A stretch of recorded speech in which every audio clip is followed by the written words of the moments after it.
Hello students, তো তোমাদের বিটেকের first সেমের পরীক্ষা আর থার্ড সেমের পরীক্ষা খুব সামনে আসন্ন।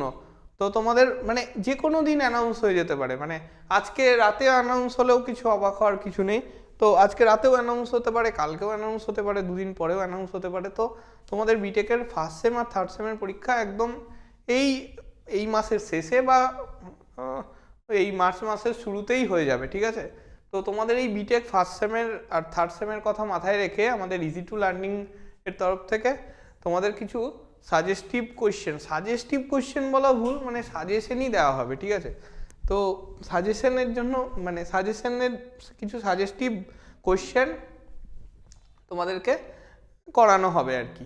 তো মানে সাজেস্টিভ কোয়েশ্চেন মানে এই নয় যে তোমাদেরকে কিছু টপিক বলে দিলাম যে এই টপিক ইম্পর্টেন্ট, এই টপিক থেকে কোয়েশ্চেন আসবে, এরকম নয়। মানে আমরা তোমাদেরকে মানে একটা কিছু টাইপের কোয়েশ্চেনের সাথে পরিচিতি করিয়ে দেবো, যাতে করে তোমাদের এই টাইপগুলো কোয়েশ্চেন করলে মোটামুটি তোমাদের সবটা কভার হয়ে যায়, ঠিক আছে? তো তোমাদের আজকে প্রথম ফার্স্ট সেমের কোয়েশ্চেন নিয়ে এসেছি প্রথম। তো ফার্স্ট সেমের প্রথম হচ্ছে তোমাদের ফার্স্ট সেমের এই যে ক্যালকুলাস পোর্শনটা যেটা রয়েছে না, ক্যালকুলাস পোর্শনটা, হ্যাঁ তোমাদের এই যে ক্যালকুলাস পোর্শনটা রয়েছে না, ক্যালকুলাস মানে ইন্টিগ্রেশন আর ডিফারেন্সিয়েশন, এই পোর্শনটা থেকে তোমাদের মোটামুটি 15 থেকে 20 মার্কস আসে, ঠিক আছে? তো এই কোয়েশ্চেনটা এই পোর্শনটা তোমাদের 1A যাদের সিএসসি এবং আইটি আছে তাদের জন্য ইম্পর্টেন্ট, এবং 1B except CSC IT all other স্ট্রিমের জন্য ইম্পর্টেন্ট, ঠিক আছে?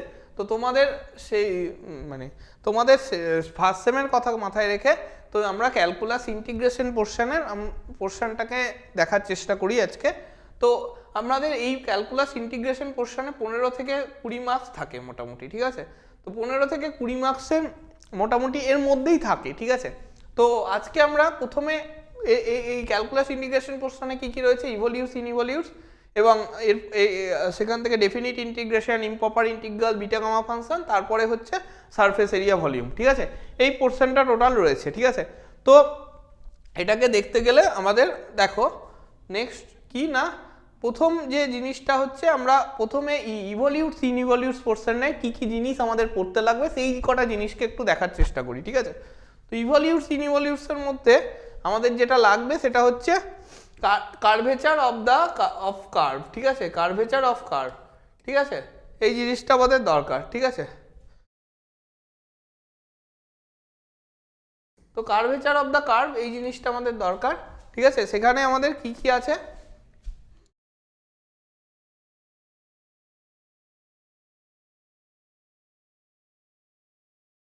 তো সেখানে আমাদের মেন যেটা লাগবে সেটা হচ্ছে P equal to D Sai DS at the point P, ঠিক আছে? এই পি পয়েন্টে কার্ভেচার অফ দ্য কার্ভ কি হয় না, অ্যাট পি পয়েন্টে ডি সাই ডিএস হয়, ঠিক আছে? এই জিনিসটা আমাদের এখানে ইম্পর্টেন্ট। তো ফার্স্টের একটু বেসিক জায়গাটা একটু আমাদের এই জিনিসটাকে একটু রিডিং মেরে রাখবে, এবং এই P equal to D Sai DS এই রেজাল্টটা মনে রাখবে অ্যাট দ্য পয়েন্ট পিতে, ঠিক আছে?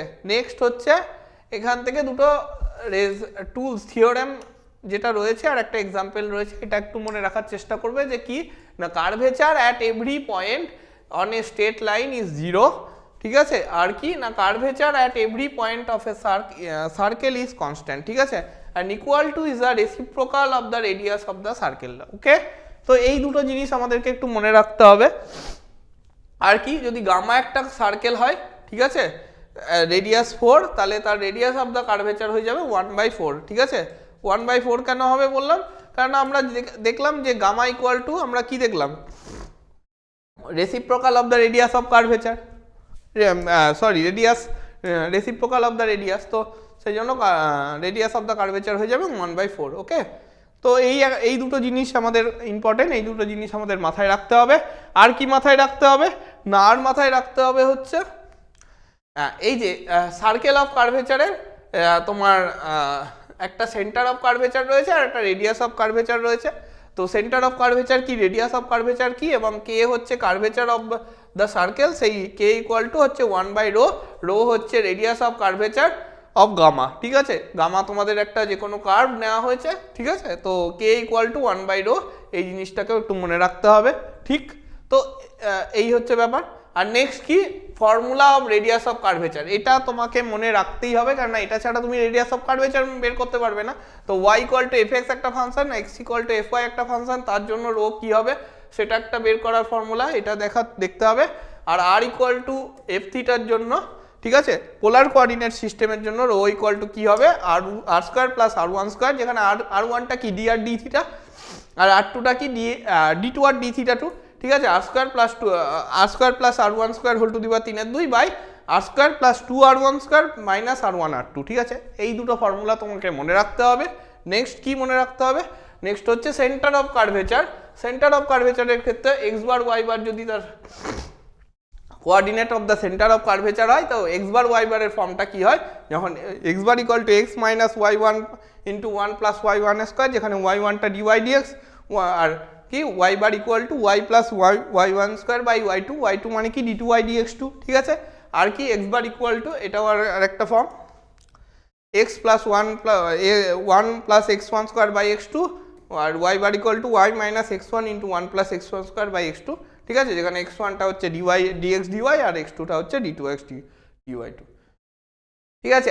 আর দুটো জিনিস মনে রাখতে হবে ডেফিনেশন টাইপস, যে গামা হচ্ছে একটা curve, C X bar y bar হচ্ছে centre of curvature of gamma at P, then locus of C at the point P travels on gamma is called the evolutes of the curve gamma, আর gamma 1 একটা evolutes of the curve gamma, then gamma is called involutes of the curve gamma 1, ঠিক আছে। এই দুটো জিনিস তোমাদেরকে একটু মনে রাখতে হবে, ঠিক আছে। নেক্সট কি, এবার আমরা কিছু সিম্পল টাইপস অফ প্রবলেম তোমাদেরকে দেখাবো, যে কি টাইপস অফ প্রবলেম, যে ইভলিউট ফাইন্ড করা একটা প্যারাবোলা, সেখানে ইলিপস থাকতে পারে, হাইপারবোলা থাকতে পারে, যা খুশি থাকতে পারে, তার ইভলিউট ফাইন্ড করা, রেডিয়াস অফ কার্ভেচার ফাইন্ড করা, ঠিক আছে। রেডিয়াস অফ কার্ভেচার এই যে আর পোলার ফর্মে, ঠিক আছে। আর রেডিয়াস অফ কার্ভেচার এরকম একটা কার্ভের, ঠিক আছে, radius of curvature of the point where straight line.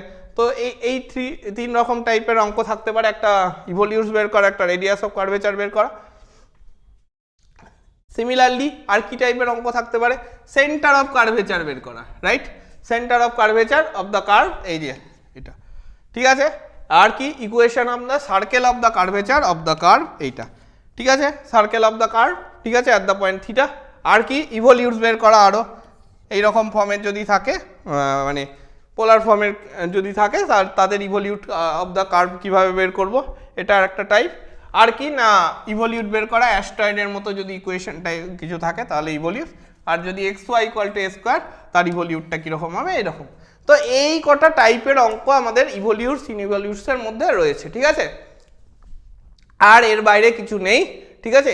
তো আমরা তোমাদেরকে ফার্স্ট দিন যেটা করলাম, যে ইভলিউটস আর ইনভলিউটসের উপর একটা শর্ট সাজেশন করে দিলাম। এরকম করে আমরা প্রত্যেকটা ইউনিট, যতগুলো ইউনিট আছে, নেক্সট যেটা রয়েছে বিটা গামা ফাংশন আর ডেফিনিট ইন্টিগ্রাল, ইমপ্রপার ইন্টিগ্রাল, আর তোমার সারফেস এরিয়া ভলিউম, এই নিয়ে আরেকটা শর্ট সাজেশন করে দেবো।